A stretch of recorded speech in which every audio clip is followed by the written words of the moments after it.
일찍이 역사 소설을 많이 쓰신 분으로서 천추, 태우 등 많은 작품을 저술하신 인기 작가로서 활동하고 계시며 특히 대마도 영토에 관한 연구라는 제목으로 문학 박사 학위를 취득하셨습니다. 또 현재 한국 간도학회 이사를 맡고 계시면서도 우리 한국 고조선 간도의 역사 문제에서 깊은 연구를 하고 계십니다. 발표 감사합니다.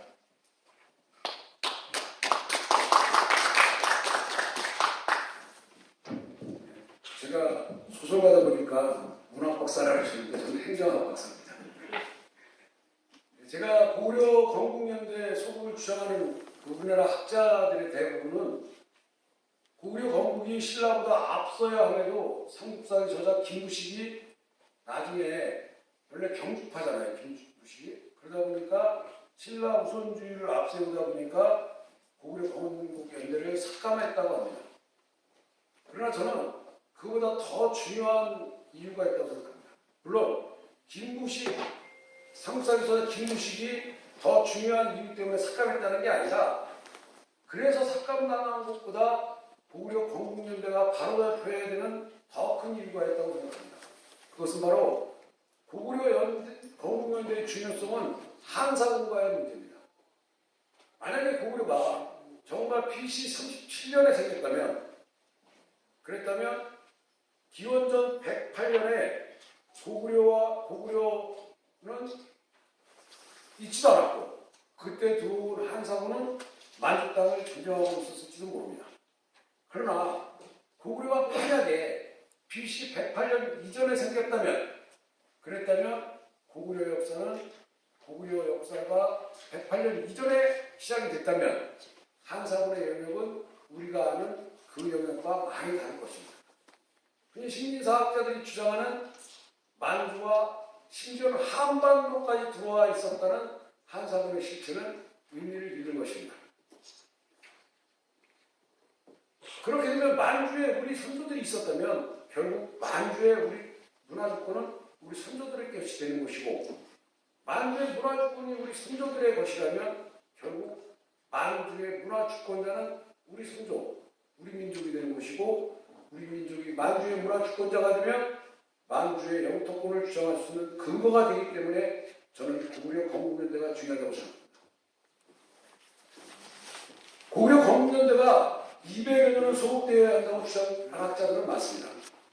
심지어는 우리가 아는 친일사학자들 중에 일부도 고구려 건국연대가 삭감됐다, 소속되어야 한다고 주장하는 사람들이 있습니다. 그 사람들이 주장하는 첫 번째 이유는 바로 광개토 평화 대항군비, 즉 광개토 항군비 기록 때문입니다. 거기에 광개토 대항이 추모왕의 17세 손으로 기록되어 있습니다.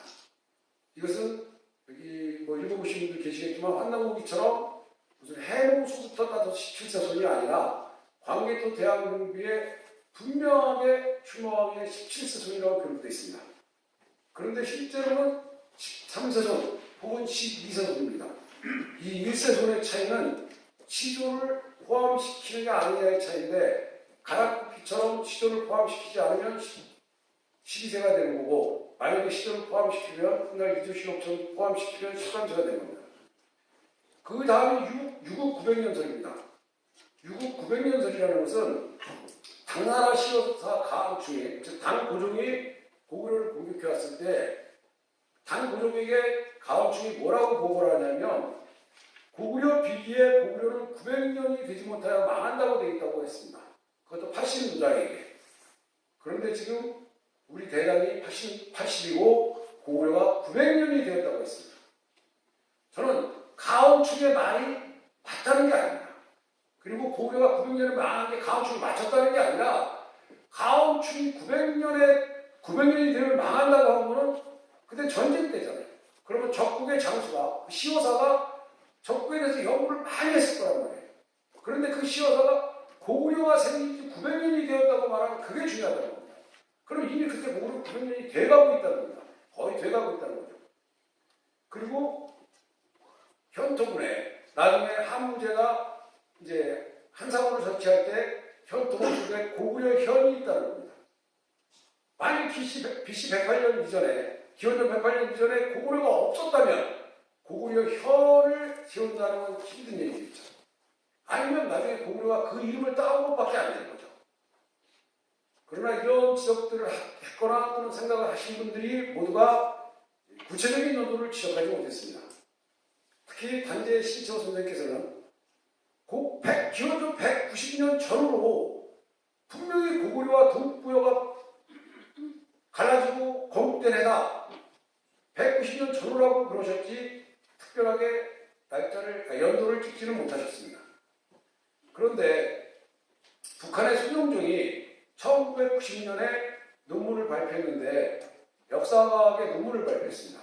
그 역사학에 발표한 논문에서 똑같은 얘기입니다. 결국 900년설 고구려현 그리고 이제 광개토당 능비의 추마왕의 17사돈이라고 되어 있는데 세손이 합감됐다. 이게 이제 이 주장에다가 하나를 더한 게 삼국사기 사론에 보면 고구려는 진나라와 한나라의 동쪽 모퉁이에 한 모퉁이에 끼어 있다고 되어 있습니다.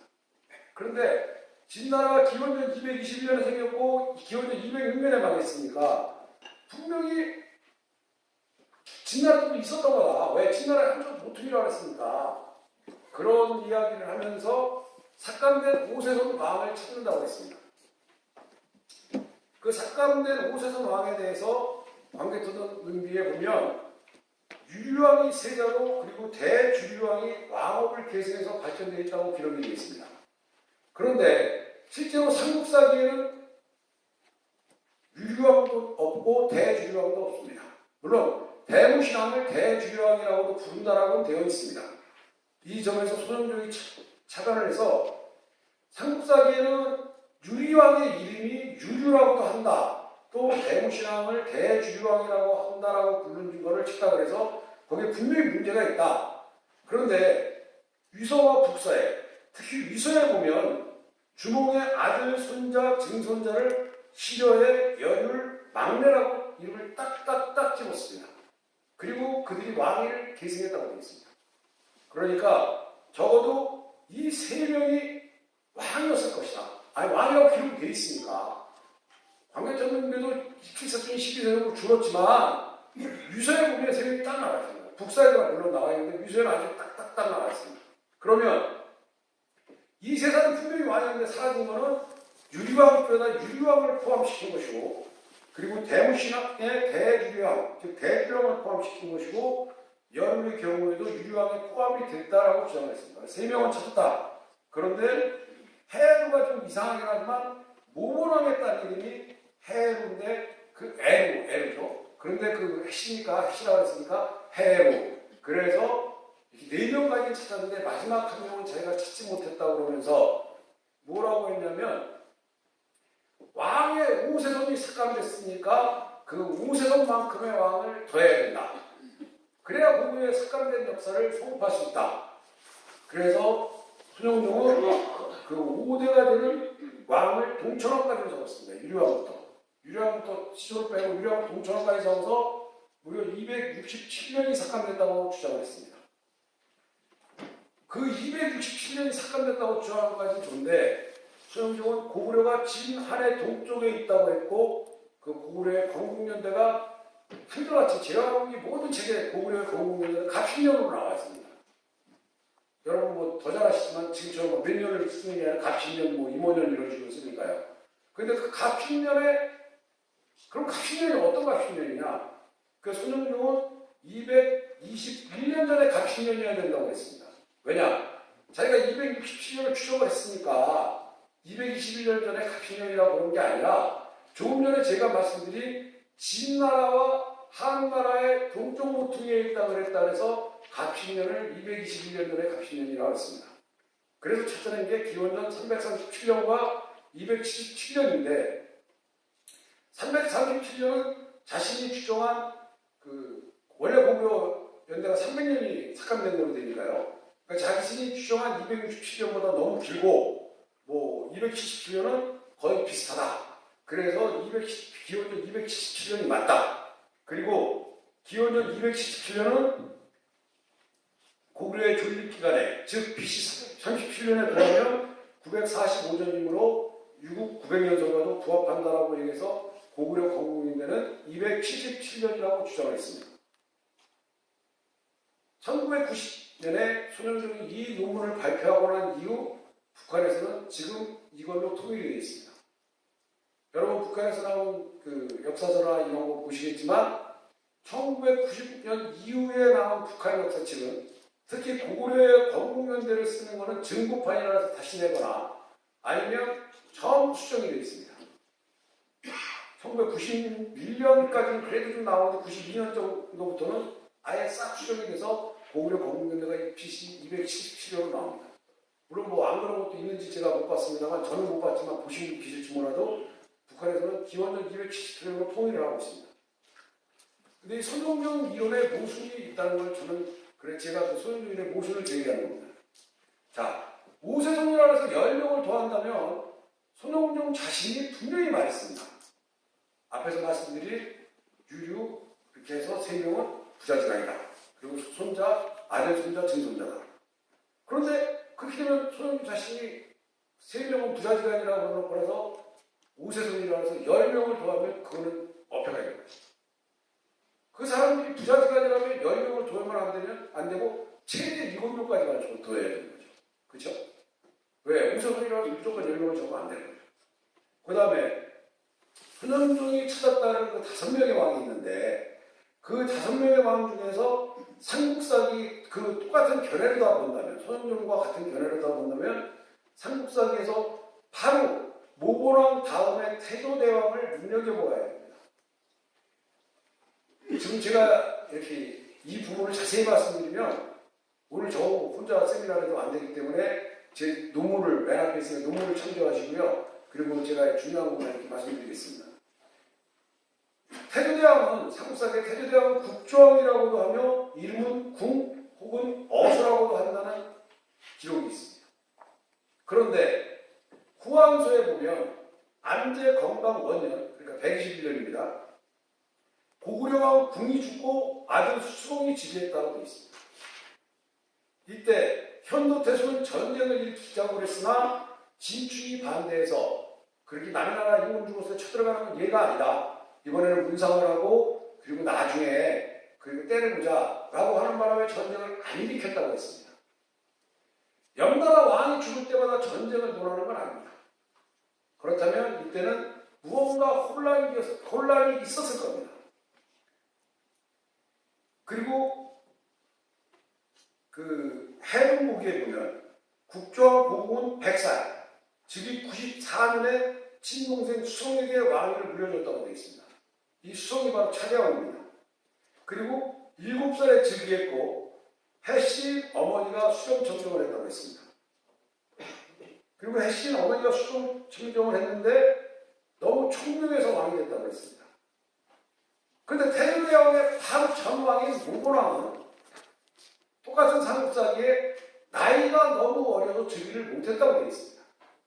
그리고 그 삼촌인 민중왕이한테 왕위가 갔다가 다시 돌아와서 4년 만에 돌아와서 그 모본왕이 왕위를 이어받았다가 모본왕의 성질 포악해서 축출당하고 태조대왕이 즉위했다고 되어 있거든요.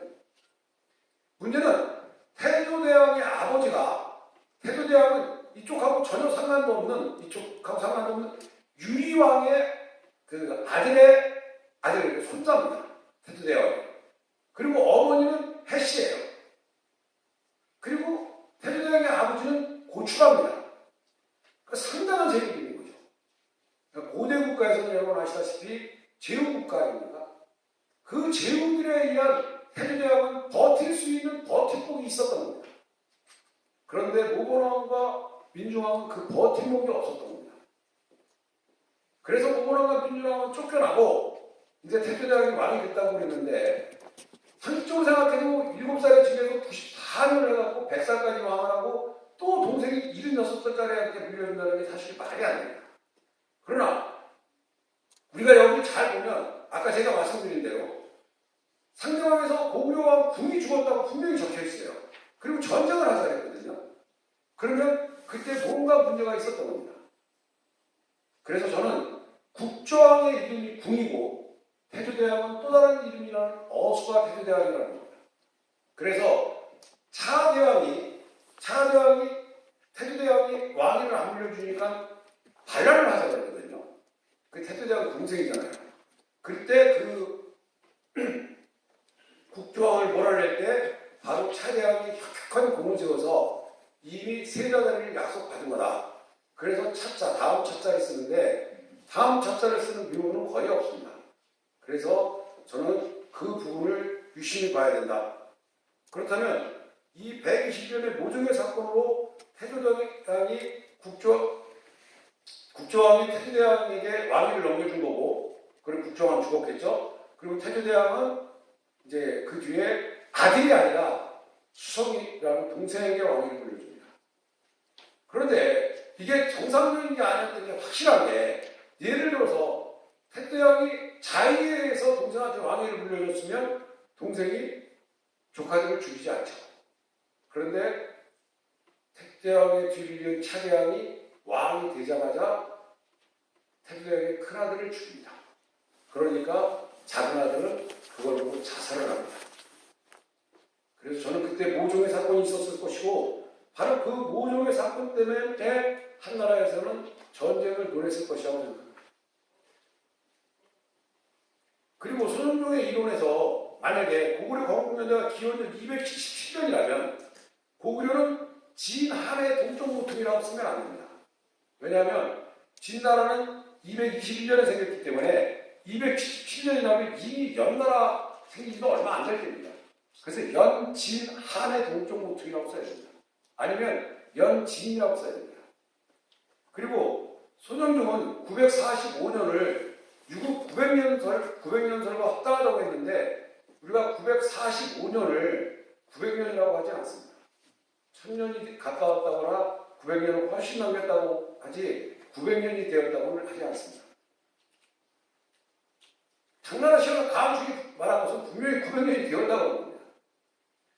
그래서 제가 그 상당 기간 너무 감사하고, 여기 오셨으니까 제가 사실 주제 발표할 때 이런 걸 드리면 안 되지만, 저희 윤학현 회장님께서 그 고구려 역사연구 그 소영종의 그 논문을 구해주셔서 제가 이제 그거를 보고 너무 고맙습니다. 저는. 그래서 제가 연구를 한 게, 삭감된 5명 중 하나는 태조대왕과 얽힌 국조왕이라고 합니다. 그리고 초기 고구려 왕의 세습은 부자 형제뿐 아니라 삼촌, 심지어는 먼 친척에게도 갔습니다. 아까 제가 말씀드린 태조대왕에도 가고, 그리고 모건왕 민주왕한테 갔다 오고, 막 그러다 보면 세속은 막 섞이는 겁니다. 섞이지 않을 수가 없어요. 그래서 저는 우세선 10명에게 얽매이지 말고 유리왕부터 태조대왕까지의 5명의 즉위연수가 맞다. 그런데 모건왕, 민중왕하고 또 국조왕도 삭감하기 위한 방법을 태조대왕과 섞었다면, 처음 그렇다면 차대왕까지는 계산해 볼 수 있다. 라는 게 제 생각입니다. 그래서 태조대왕까지 계산을 했더니 165년 더하기 37년은 202년입니다. 그리고 차대왕까지는 184년 더하기 37년은 221년입니다. 이렇게 되면 가장 가까운 갑신년은 기원전 217년입니다. 그런데 이 기원전 217년은 태조대왕까지만 했을 때에도 가장 가까운 갑신년입니다. 태조대왕까지가 202년이니까 15년 차이 나는 것이고, 차대왕까지 221년을 하면 4년 차이가 나는 게 바로 215년입니다. 217년입니다. 그래서 저는 고구려 건국연대는 217년이 돼야 된다고 생각합니다.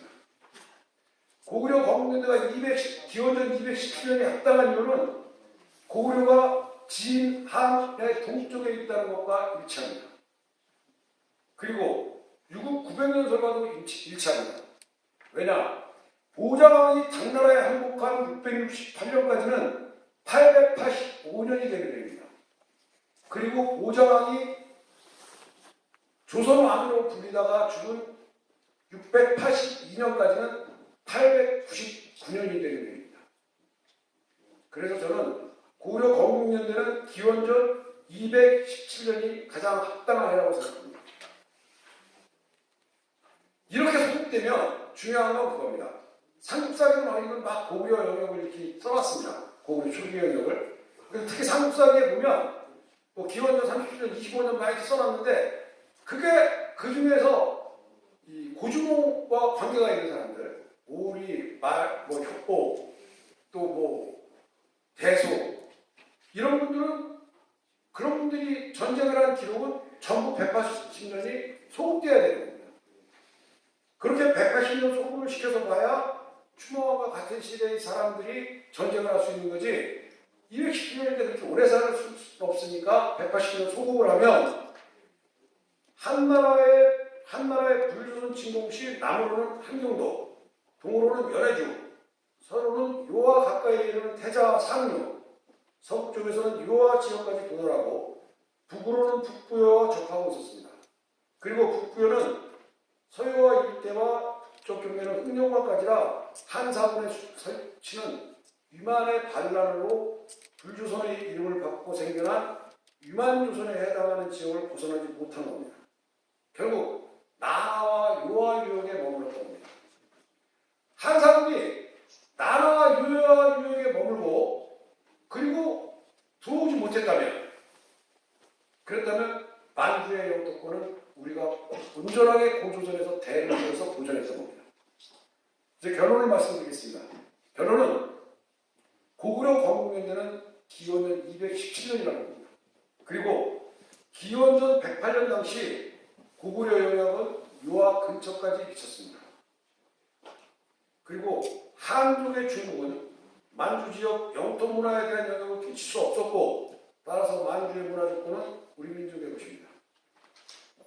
제2차 세계대전 당시 미, 영, 소, 중 4개국으로 구성된 연합군은 자신들의 이익 배분을 위해서 힘의 논리로 만주국을 해체했습니다. 그리고 그 영토에 대한 귀속의 타당성 검토도 없이 그것을 중국에 넘겨줬습니다. 이유는 한 가지입니다.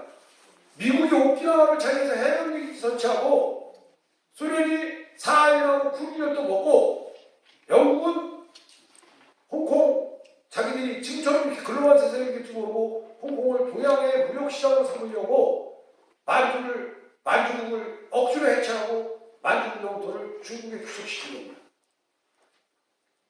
문제는 그렇게 잘못된 중국 귀속이니까 언젠가는 그 잘못된 것이 국제적으로 문제가 될 겁니다. 그러면 그 국제적인 문제 때 우리가 만주의 영토권을 주장할 수 있는 근거가 있어야 된다는 겁니다. 바로 그 근거가 중국의 한족은 절대 만주에 그 문화적인 영향을 끼치지 못했다는 겁니다. 즉 문화의 주권자가 영토권자입니다. 그게 바로 문화영토론이고 그러면 지금 잠시 있는 문화가 아니라 영토를 개척하고 그 영토에 자신들의 문화를 키운 즉 영토가 없어지기 전까지는 없어지지 않는 영토 문화의 주인이 문화 주권자입니다. 결국 만주의 영토 문화의 주인은 우리 민족입니다. 그리고 우리 민족은 문화 주권자이므로 영토권을 주장할 수 있는 근거가 됩니다. 그래서 고구려 건국연대가 중요한 겁니다. 물론 제가 이 논문을 쓰면서 아쉬운 거는 제가 문화영토를 이렇게 얘기를 했는데 더 많은 근거도 마련해야 되고 그리고 국제법적인 문제라든가 대처의 방법을 강구해야 됩니다. 그런데 저는 안타깝게도 국제법을 전공하거나 그러지 못해서 제 연구는 여기까지이고 앞으로 더 많은 연구가 있었으면 하는 바람으로 오늘 제 발표를 끝내겠습니다. 고맙습니다.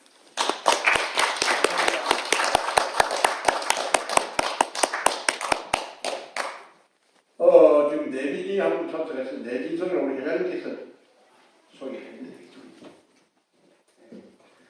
본래 이명수 복지상임위원장께서 축사를 이렇게 해주시려고 약속을 했어가지고 국정 때문에 좀 늦게 썼습니다. 한번 모시겠습니다. 네, 박수로 환영해 주십시오. 네, 우선 늦게 왔다는 죄송한 말씀.